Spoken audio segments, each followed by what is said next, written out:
A wealthy CEO stopped his car when he saw a widow crying on the roadside. He thought she only needed money for transport. But what he discovered next would shake his entire world and change his life forever. Sit back and find out as we dive into the story of how one act of kindness revealed a web of lies, greed, and betrayal, and how it transformed a cold-hearted businessman into something he never thought he could be. In the heart of Lagos lived a man named David Richardson. He was 35 years old, tall, always dressed in expensive suits, and his face was constantly buried in his phone or laptop. David owned one of the biggest construction companies in Nigeria. His name was on billboards. His cars were always new. His houses were in the best parts of the city. But there was something people didn't know about David. He didn't smile much. He didn't have friends, only business partners. He didn't trust anyone. When he was just 19, his father died and left him a failing company. Instead of crying, David worked day and night. He fired people who didn't perform. He cut ties with relatives who wanted free money. He built walls around his heart. His mother, a quiet woman with tired eyes, always told him before she passed, "David, money is good, but don't let it make you blind. The day you forget kindness is the day you stop being human." He never forgot those words, but he also never really understood them. Until one day, life decided to teach him. It was a Thursday afternoon. The sun was hot and the traffic in Lagos was thick as usual. David sat in the back of his black Range Rover, his driver Steve at the wheel. His eyes were fixed on his tablet, reviewing contracts for a new hotel project. "Sir, there's someone on the road ahead," Steve said quietly. David didn't look up. "Go around them." "Sir, she's sitting in the middle of the road, crying." That made him look up. Through the tinted window, he saw her, an older woman, maybe in her late 50s, wearing a faded purple wrapper and a torn white blouse. She was sitting right there on the dusty road. Her head was buried in her hands. Her whole body was shaking. "What is she doing there?" David muttered. "We have a meeting in 15 minutes. Steve didn't move. His hands stayed on the steering wheel. He looked at David through the rearview mirror. David sighed. "Fine. Stop the car." The moment David's polished shoes touched the ground, the heat wrapped around him like a blanket. He adjusted his tie and walked toward the woman slowly. "Madam?" He called out. "Madam, are you hurt?" She looked up. Her eyes were red and swollen. Tears had left streaks through the dust on her face. This wasn't just sadness. This was the kind of pain that came from deep inside. "Please, sir," she said, her voice cracking. "Please, I need help. I need to go somewhere. Anywhere. They said I have no home anymore." David frowned. "What do you mean?" "Who said this?" "My husband's brother. His name is Stanley. He came this morning with papers. With police. With big men." She pointed at his suit. "His car, like you." David felt something twist in his chest. "How much do you need?" "For transport." She shook her head. Fresh tears fell. "It's not transport, sir. I have nowhere to go. My husband built that house with his own 2 hands. We lived there for 22 years. He died 7 months ago. Now Stanley says the house belongs to him. He says I'm nobody. He says I have to leave." David's jaw tightened. "He threw you out?" "Yes, sir." Her voice broke completely. "This morning. He came with men. They packed my things and threw them outside. They locked the gate. I begged them. I told them my husband's name. I showed them our wedding pictures. But Stanley just laughed and said, 'You have no papers. This land is mine now.'" David looked at her for a long moment. Then he looked back at his car. He could walk away. He could give her some money and forget this ever happened. But his mother's voice whispered in his head, "The day you forget kindness is the day you stop being human." "What's your name?" David asked. "Erica," she said softly. "Erica Thompson."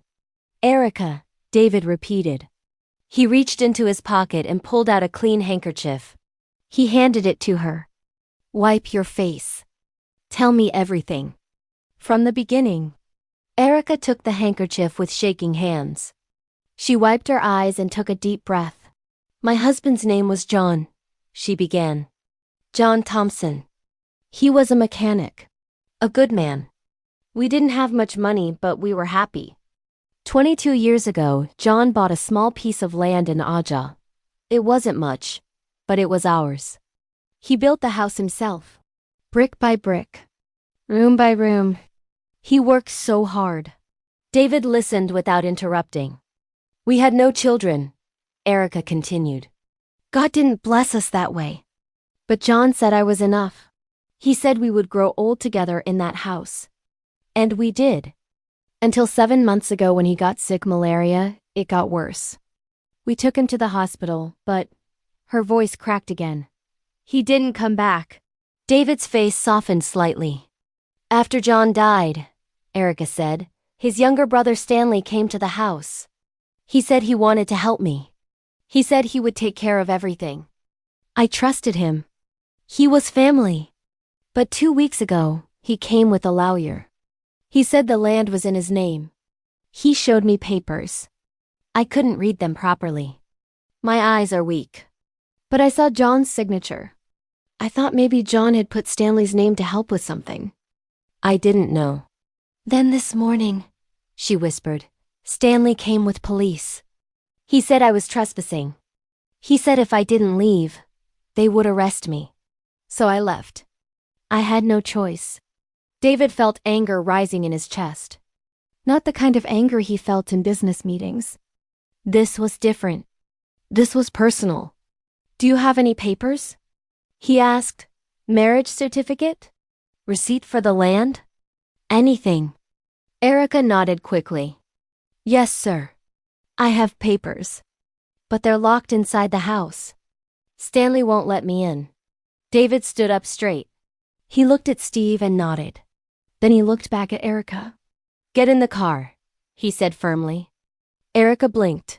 Sir? I said get in the car. We're going to your house. But, sir, Stanley is there. He has police. He has.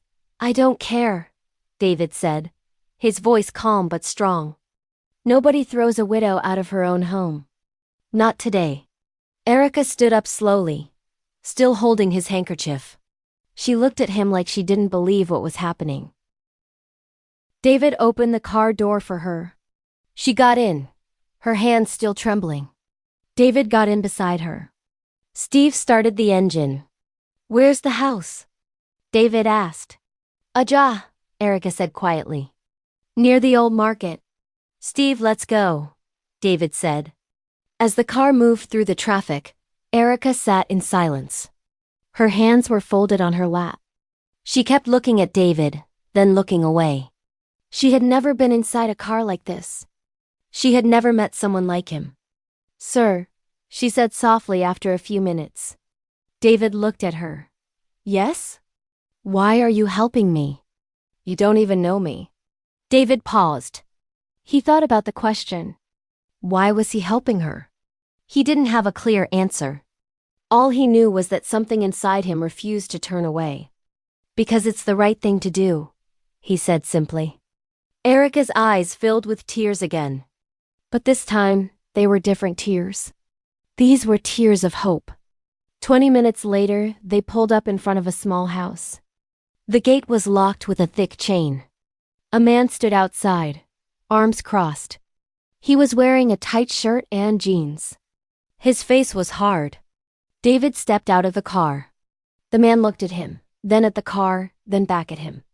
Who are you? The man asked rudely. I should ask you the same question, David said calmly. Who are you? I'm the security here. This is private property. David smiled, but it wasn't a friendly smile. Private property? Then where's the owner? Inside. Good. Tell him to come out. The man hesitated. He's busy. David took a step closer. Tell him David Richardson is here. And if he doesn't come out in the next 2 minutes, I'm calling the police myself. The man's face changed. He knew the name. Everyone in Lagos knew the name. He quickly pulled out his phone and made a call. Within seconds, the gate opened. A man walked out. He was short, with a round belly and a gold chain around his neck. His eyes were sharp and greedy. "David Richardson," the man said with a fake smile. "What a surprise. I'm Stanley Thompson. How can I help you?" David didn't smile back. "You can start by explaining why you threw this woman out of her house." Stanley glanced at Erica, who was still sitting in the car. His smile faded. "That woman?" Stanley said, his tone changing. "She's nobody. This house belongs to me. My brother left it to me before he died." "Is that so?" David said.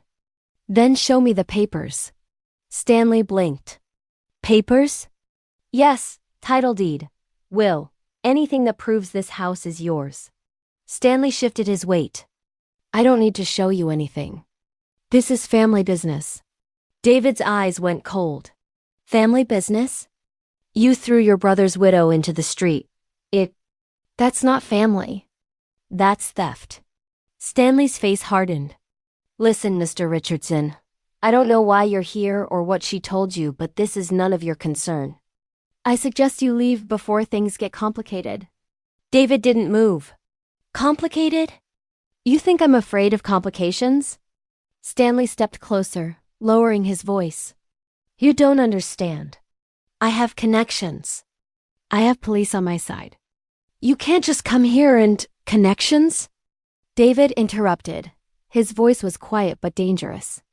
"You think your small connections scare me? I built the city's biggest construction company from nothing. I've dealt with governors, commissioners, and people far more powerful than you. So don't stand here and threaten me." Stanley's mouth opened, but no words came out. "Now," David continued, "you have two choices. One, you open that gate. Let this woman get her documents, and we settle this legally. Or two, I make one phone call and by tomorrow morning, every government contract you've ever dreamed of touching will have my name blocking it. Your choice." Stanley stared at him. Sweat began forming on his forehead. "Fine," Stanley muttered. "She can get her papers. But this house is still mine." "We'll see about that," David said. Stanley unlocked the gate. Erica got out of the car slowly, her legs shaking. David walked beside her. They entered the small compound. The house was simple but solid. You could see it was built with love. Inside, Erica went straight to the bedroom. She opened an old wooden box under the bed. Her hands moved quickly, pulling out papers wrapped in a plastic bag. "Here," she said, handing them to David. "Everything is here." David opened the bag carefully. Inside was a marriage certificate, yellow with age but still clear. John Thompson and Erica Lawson. Married 22 years ago. There was also a receipt for the land. It was paid in full. And the name on it was clear. John Thompson. There were also photographs. Old photographs of John and Erica on their wedding day. Pictures of them standing in front of this very house when it was first built. Pictures of birthdays, Christmases, simple moments frozen in time. David looked at these pictures and felt something break inside his chest. This wasn't just a house. This was a home. This was a life. David looked up at Stanley, who was standing in the doorway. "There's no will here," David said. "No document saying John left this house to you." Stanley shifted nervously. "He told me. Verbally. Before he died." "Verbally?" David raised an eyebrow. "That's not how inheritance works. If there's no written will, the property goes to the wife. That's the law. She has no children," Stanley argued. "I'm his blood. His brother. And she's his wife," David shot back. "The woman he married. The woman he built this house for. The law is clear." Stanley's face turned red. "You think you can just come here and tell me what to do? This is my family's land." "No," David said firmly. "This is Erica's land. And if you don't leave peacefully, I'll make sure you're the one explaining yourself to the police." For a long moment, nobody spoke. The air was thick with tension. Stanley looked at David, then at Erica, then back at David. Finally, Stanley spat on the ground. Fine. Take your house. But this isn't over. He stormed out, slamming the gate behind him. Erica stood frozen in the middle of the room. Then slowly, her knees gave way. She sank to the floor and began to cry. But this time, they were tears of relief. David stood there watching her. He wasn't used to this. He wasn't used to seeing people cry like this. Thank you, Erica whispered through her tears. Thank you, sir. God bless you. God will reward you. David cleared his throat. It's okay. You don't need to thank me. But even as he said it, he felt something shift inside him. Something he hadn't felt in years. He felt human. Over the next few days, David couldn't stop thinking about Erica. He told himself it was just because he wanted to make sure Stanley didn't come back. But deep down he knew it was more than that. He called her to check on her. She sounded grateful but tired. On the third day, he decided to visit. When he arrived, he found Erica outside, trying to fix a broken fence with her bare hands. She looked up and smiled when she saw him. Mr. David, she said warmly. You didn't have to come. I wanted to see how you're doing, he said. Is Stanley still bothering you? No, sir. He hasn't come back, but... She hesitated. But what? The house needs repairs. The roof leaks when it rains. The back wall has cracks. The kitchen sink doesn't work properly. I don't have money to fix these things. David looked at the house carefully. She was right. The paint was peeling. Some of the windows were broken. The front steps were crumbling. It was old. It needed work. How long have these problems been here? David asked. Erica sighed. Some for months. Some for years. John used to fix everything himself. But after he got sick, things started falling apart. And I don't know how to repair them. David pulled out his phone. I'll take care of it. Erica's eyes widened. Sir, I can't let you do that. You've already done so much. I'm not asking permission, David said simply.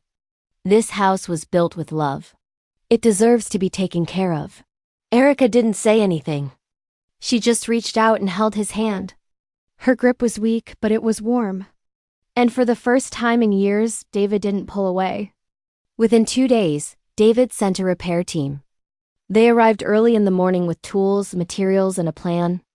They fixed the roof, replacing the old rusty sheets with new ones. They patched the cracks in the walls and painted the entire house a soft cream color. They repaired the kitchen sink, fixed the broken windows, and rebuilt the front steps. Erica watched with tears in her eyes as her home was brought back to life. She couldn't believe what was happening. This man, this stranger, was giving her back more than just a house. He was giving her back hope. On the third day, when the work was finished, David came to inspect it. Erica was standing in the compound, looking at the house with wonder in her eyes. It's beautiful, she whispered. It looks just like it did when John first built it. David smiled. It was a small smile, but it was genuine. It's a good house. Strong foundation. It will last many more years. Erica turned to him. Mr. David, I don't know how to repay you. You don't need to repay me, David said. Just live well. That's enough. As the weeks passed, David found himself visiting Erica more often. At first it was once a week. Then twice. Then almost every few days. Sometimes he brought food. Sometimes he brought small gifts. But most times he just came to sit and talk. Erica would make tea and they would sit on the porch together. She would tell him stories about John, about how they met at a church service, about their first date at a small restaurant, about the day John showed her the empty land and said, "This is where we'll build our life." David listened to every word. He found himself asking questions. What was John like? How did they make their marriage work for so many years? What kept them happy? Love, Erica said simply one evening. Not the kind of love you see in movies. Real love. The kind that wakes up every morning and chooses to stay. The kind that fights through hard times. The kind that forgives. David was quiet for a long moment. I don't think I know how to love like that. Erica looked at him with soft eyes. You remind me of my John, you know. David looked at her, surprised. How? He was also a man who didn't talk much about his feelings. He kept everything inside. But when he loved, he showed it through his actions, not his words. Just like you. David felt a lump in his throat. I'm not good at that. At loving. Erica smiled. You're better than you think. You stopped for a crying woman on the road. You fought for her when you didn't have to. You fixed her house. You visit her. Those are not the actions of a man who doesn't know how to love. Those are the actions of a man who's afraid to admit that he does. Her words hit David like a hammer. He sat there, staring at his hands, unable to speak. That night, as David drove home, he couldn't stop thinking about what Erica had said. For the first time in 15 years, he allowed himself to feel. Really feel. And what he felt was pain. Pain for all the years he had wasted building walls. Pain for all the people he had pushed away. Pain for the life he could have had if only he had listened to his mother. But alongside that pain there was something else. Something small but growing. Hope. A few weeks later, David received a call from his lawyer. Sir, there's a problem, the lawyer said. Stanley Thompson has filed a case. He's claiming you forced him to leave the property illegally. He's demanding compensation and wants the house back. David felt anger rise in his chest. That's a lie. I know, sir. But he has a lawyer now. A good one. He's claiming that he has documents proving the land was transferred to him by his brother. This could get messy. David hung up the phone and sat in silence for a moment.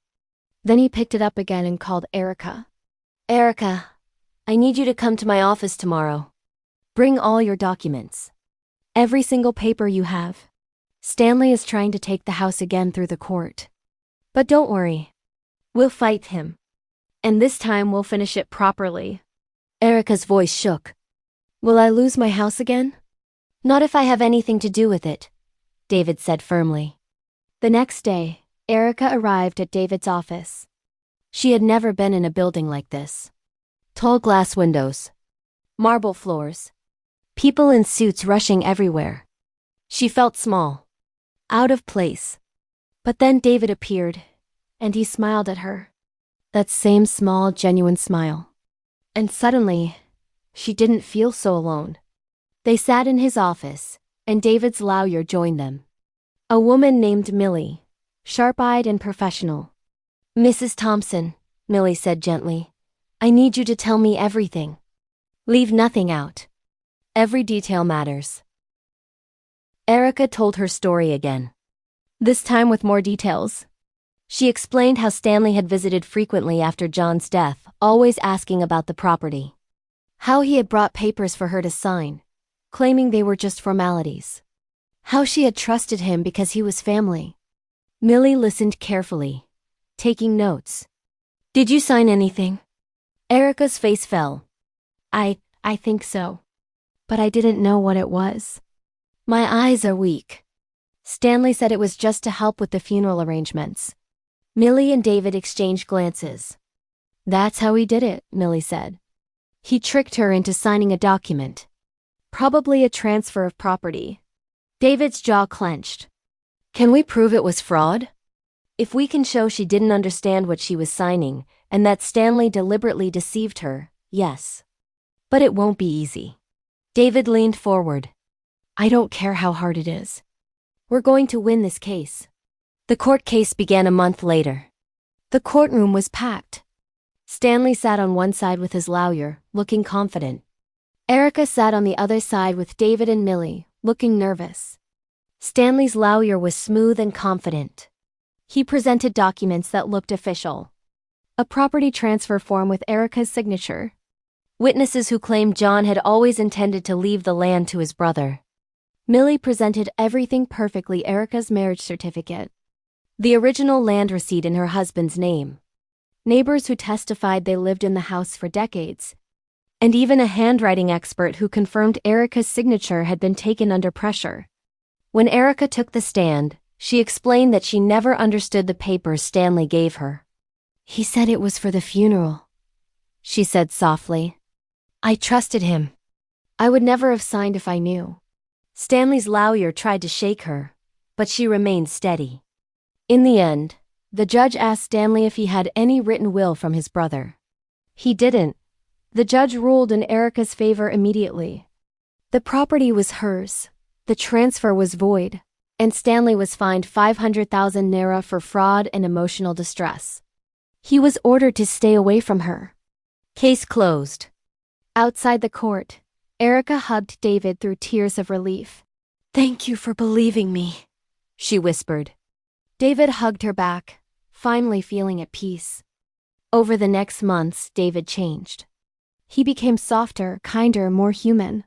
He started a foundation for widows and orphans, and Erica became its public face, inspiring thousands. She became like the mother he had lost, and he visited her every Sunday. They talked, laughed, and healed each other. One afternoon, Erica took his hand and said, "You've given me justice and family.